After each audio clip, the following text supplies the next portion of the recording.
A 72-year-old patient once sat across from me and said, "Dr. Narita, I've been doing it the same way for 50 years, but lately something feels wrong." He wasn't sick. He wasn't on new medication. But what was quietly harming his health, his heart, his prostate, even his ability to feel, was the way he was masturbating. Not the act itself, but how he was doing it.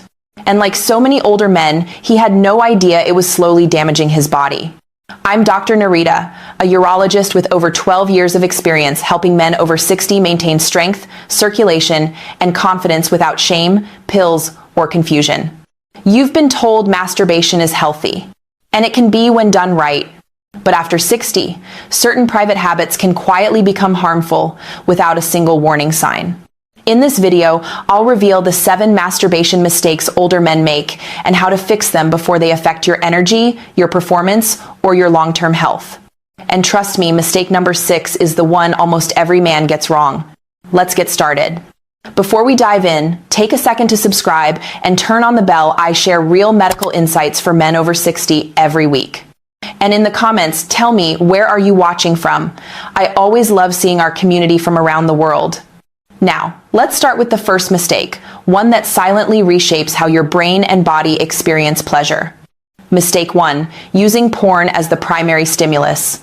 Over the years, I've had countless men in their late 60 seconds and 70 seconds come to me with the same quiet confession. "Doc, I can't feel much anymore, and I don't know why." They're not broken, they're overstimulated. You see, after 60, your brain's dopamine system, the system responsible for pleasure, motivation, and satisfaction, becomes less flexible. It doesn't bounce back as quickly as it used to. When you rely on constant, high-intensity adult content, your brain gets flooded with stimulation it was never designed to handle. Clip after clip, novelty after novelty, your brain adapts by numbing itself. So even if your body is healthy, your brain stops responding the way it used to. Real touch starts to feel dull. Intimacy feels distant. Pleasure becomes mechanical. And what's worse, most men think it's just getting older. It's not. It's dopamine fatigue, your brain's way of saying, "I can't keep up with this level of artificial excitement." If you've noticed that your sensitivity or interest has faded, this may be why. The fix? Reset your brain. Take a 14-day break from visual stimulation. Relearn pleasure through touch, through breath, through presence. Let your body remember what natural arousal feels like, not the endless scroll of dopamine overload. And speaking of habits that seem harmless but aren't, the next mistake is about where many older men do it. Mistake 2, masturbating. While sitting on the toilet. I know it sounds harmless, even convenient. For many older men, the bathroom becomes their most private space. The door locks, no interruptions, a place that feels safe. But here's the hidden danger. That position, hunched forward, sitting for long periods, restricts blood flow to your pelvic region. And after 60, circulation is everything. Blood flow supports your prostate, your erection strength, and even your bladder function. But when you compress those arteries and nerves, especially while stimulating yourself, you quietly damage the very systems that keep you healthy. I've seen it in my clinic again and again.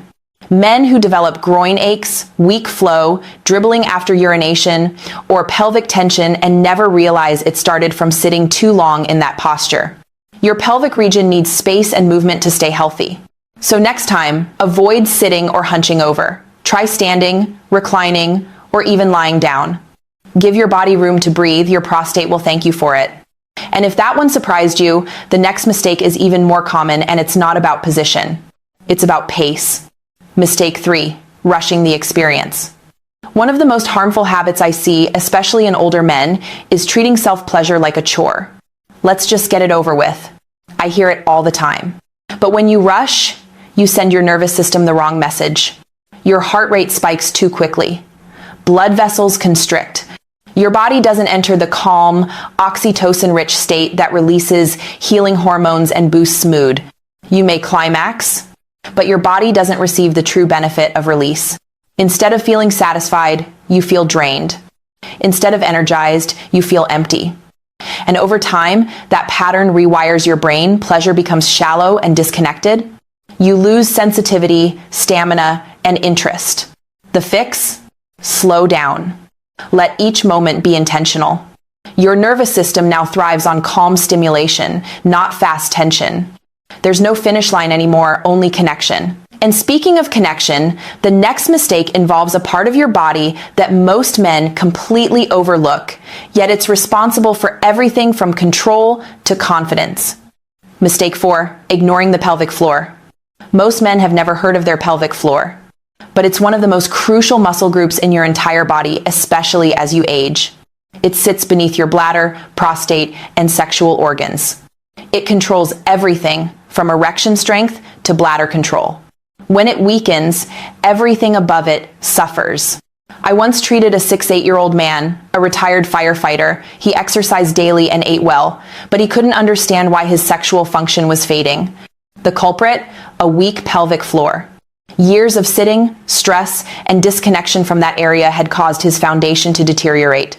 And when you masturbate without engaging those muscles, or worse, by pushing down or holding tension, you weaken them even further. That's why some men experience post-urination dribbling, weaker erections, or reduced sensation. The solution? Pelvic floor activation. Try this.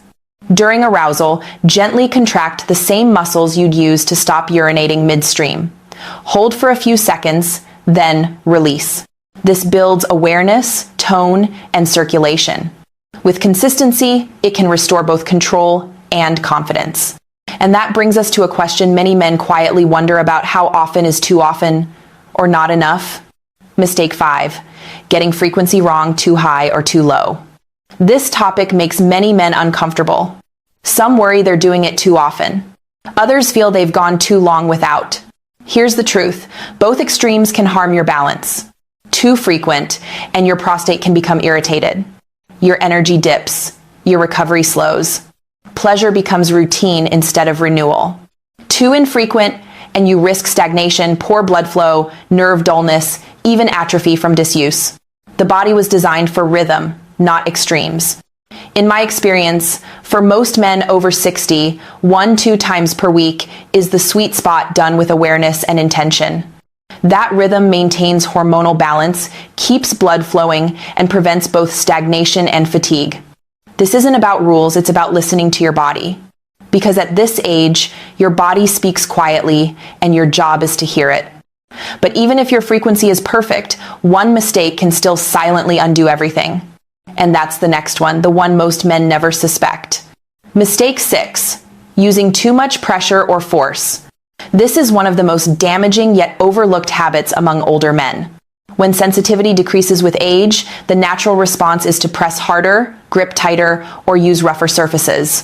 But that instinct backfires. The nerves in the penis are extremely delicate. Years of excess pressure can lead to microtears, scar tissue, reduced elasticity, and even curvature, a condition called Peyronie's disease. I've seen men who slowly lost feeling, not from age, but from trauma caused by too much friction. Force doesn't bring feeling back. It destroys it. Over time, this also rewires your brain. Pleasure becomes something you fight for instead of relax into. And that tension blocks the very circulation and hormones that create satisfaction. So be gentler. Your body responds to patience and care, not punishment. And that leads us to the final mistake, the one that isn't physical at all, but emotional, and it might be the most powerful of all. Mistake 7, masturbating without emotion, connection, or intention. This one breaks my heart the most. Over time, many older men stop feeling connected during self-pleasure. It becomes mechanical routine, quiet, joyless. They're not doing it for pleasure anymore. They're doing it out of habit or loneliness. But when masturbation loses emotion, it also loses its healing potential. Your brain stops releasing oxytocin, the connection hormone that eases anxiety and builds happiness. Dopamine no longer replenishes motivation. You might climax but feel empty right after. That's not age. That's disconnection. Even solo touch can be sacred. It can be a moment of gratitude, a way to reconnect with your body, your breath, your vitality. Touch yourself not to escape, but to reconnect. Not for release, but for renewal. Your body is still yours. It still feels. It still matters. And when you bring emotion and mindfulness back into that space, your entire nervous system heals in ways medicine can't measure. Now that we've covered the 7 mistakes, let's bring it all together into simple, practical steps. Cut down visual overstimulation. Focus on sensation and imagination instead of screens. Change your environment. Avoid the toilet. Use a relaxed,